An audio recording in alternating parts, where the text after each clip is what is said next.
A little update. Todd Mendelsohn, Clearwater Beach. I had some power problems on the boat. All of a sudden, the boat just kind of shut off. I had a little bit of an AC problem first and switched a couple of fuses, and next thing you know, the whole boat shut off. But it seemed like lately the marina has been shutting the dock off once a month, and they go around and assess what everybody's electricity bill is going to be. But normally it only stays off for, I don't know, 25, 30 minutes. This time it got to be an hour. So I gave the main front office a call and told them which slip I was in. And man, they had a maintenance man out here within minutes. He checked it. It was not their box. No electricity was turned off on their end. I was producing, I think he said, I don't know, 118 volts out there, he said, which was really good because of how far out on the dock that I'm at. A lot of times they lose some voltage or wattage or amps. I'm not really sure which all that is. I need to update myself on all that. But so I mean, that maintenance man, he got on my boat and he checked out with his voltmeter what kind of voltage I had coming through my line. And man, once he pulled the main lines off the boat, which were 230 amps, which cruise all the way up into the main box into, I think, a 50 amp. But the 230 amps, they basically had burnt up. I think that they were loose in there, never really a good tight turn, and it made a lot of a little electrical current volts. You know, kind of like a Tesla coil going back and forth. It never really had a true steady state of electricity. It was always a voltage arc going on, which burned it out. So, and the guys at West Marine, they set me up. I got 2 new plug-ins, which he said you don't need to replace the whole 50-foot cable, which, gosh, it's like $750 for that cable. Brutal. He said just replace these, you're good to go. So came home and plugged them in. One gave me a rough time trying to get it actually to plug in, but I prevailed, got it in there. Next thing you know, man, I got power again. Holy moly. AC was off for a good day. My boy and I, we slept up into the Bimini, and I'm sitting in the Bimini area right now. I got it all opened up. It was really nice. It was cool out here. We needed some blankets. He said it was a great night's sleep.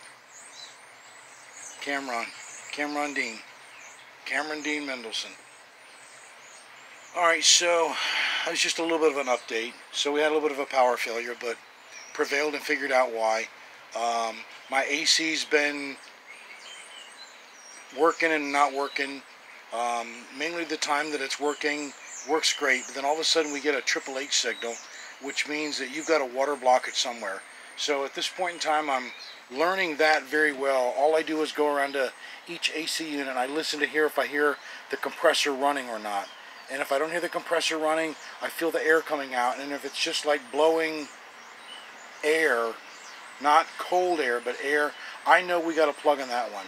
And also you can see it on the outside of the boat when the water trickle gets slow. I got 3 AC units running on this boat, and we've got 3 ports as to where the water drips on the outside of the boat. It's the water that runs through the boat to keep all the AC units cool, and it drips on the outside. So when the drip gets slow, we know that's the one that's getting plugged up. A lot of times it's scum building up in the lines, or even barnacles getting built up in the lines. Normally I barnacle bust each of the AC units out, but lately I've been doing what I call a reverse blowout, where I unhook it at the source where the water runs out, and I unhook it at the source where the water runs in. And I put a high pressure speed hose up to that and blow the system out. So it seems to be keeping the scum down, and it's keeping my barnacle bust prices down. Because man, a gallon of that barnacle bust, that stuff is Amazon price $72. It's expensive. But some people use muriatic acid, 1 gallon of muriatic acid to every and 4 gallons of water to flush your system out instead of the barnacle bus, but it's not biodegradable really for the ocean. So, because you're dumping acid, I mean, don't get me wrong, the barnacle bus is a form of acid also, but at least it's bio-friendly. So, alright, just a little bit of an update. That's it, really.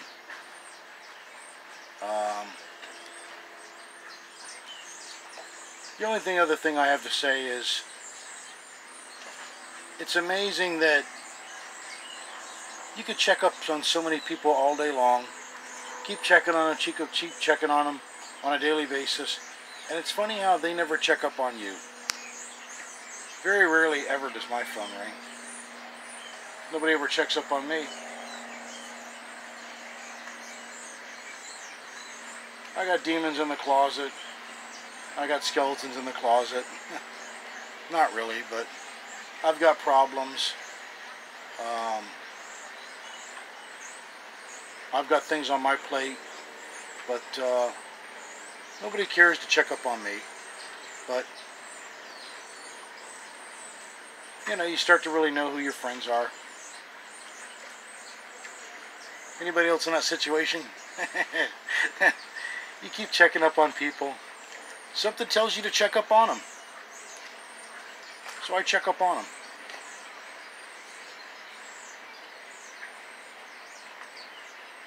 It's a nice day out. So maybe the moral of the story is, why don't you just check up on some people? See how your friends are doing. The friends that are doing well, the friends that have some money coming in, the friends that seem to be successful, the friends that have what you would consider everything, they need to be checked up on also, because they got as much bad going on as you do. You know what I'm saying? You have no idea. We're all just put in a situation. A particular situation.